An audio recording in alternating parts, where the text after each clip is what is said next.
Hello, my love. Good morning to you. I hope that this finds you awake. I hope you are refreshed. I hope that your sleep was refreshing. I hope that you are well.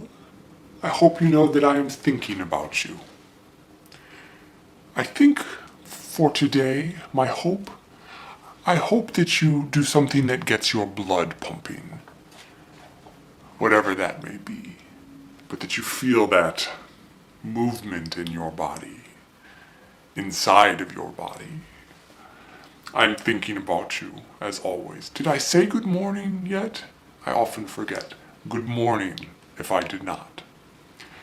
I was thinking about productivity, and as violent as the phrase is, about working with a gun to your head.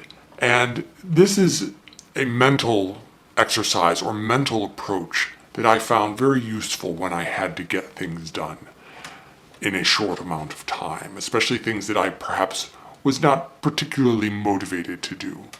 But if I had to work on a project and there was a time constraint on that project, I often had problems because I wanted to make the project very good, to do it very well. And my desire to do that would often get in the way of getting it done timely. And in many scenarios, the people for whom I was working were more interested in getting it done timely than getting it done at the quality level that I wanted. And this I'm not talking about art. I'm talking about work and widgets. And I had to figure out a way to get myself to quit finessing the points and to just get the work done. And the mental exercise is to ask yourself, or what I would ask myself was, if someone were standing behind me with a gun to my head, could I actually get this project done in 4 hours instead of 8 hours? And the answer, invariably, were that to have been true, I could have gotten it done in much less time, if those indeed were the stakes. And doing that mental exercise, pretending that I was under that sort of duress, if you will, I actually got the projects done in half the amount of time. And it resulted in a great increase in productivity, and as a side note, it allowed me to then spend more time finessing the things that were worth finessing. But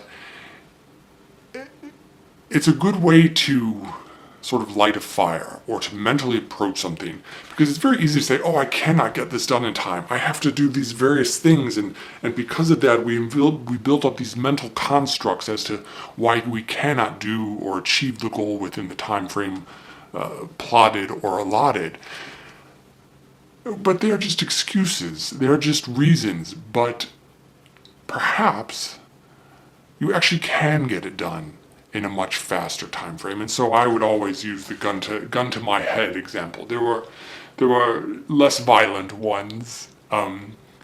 Imagine you're on a deserted island, and if you get this project done with an amount of time, you will be rescued from the island. Or you could even think, sort of like the game Forbidden Island that we would play, that the island is sinking and you have to get the project done in a certain amount of time or all will be lost, including yourself. Obviously, these are just mental exercises. These are just ways to think about approaching a project. But if you actually think about it in real terms, if, God forbid, violence were to prevail and come upon you, and a terrorist or whatever crazy scenario you want to come up with, or maybe not so crazy, unfortunately, could you actually get the project done? And for me, the answer was actually yes. Maybe not to the quality that I wanted, but it was good enough. So, something to mull over, a little mental trick or exercise, not always necessary at all, and hopefully one's work allows for one to expend the time necessary and not sort of plow through it, so to speak. But I thought I would share that with you. And I will recommend again, of course, Alice's Adventures in Wonderland by Lewis Carroll and the Mynabirds. Definitely worth listening to. music was particularly enjoyable.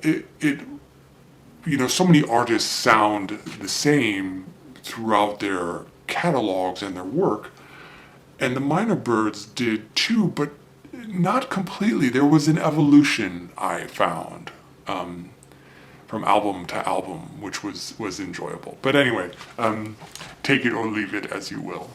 Mwah.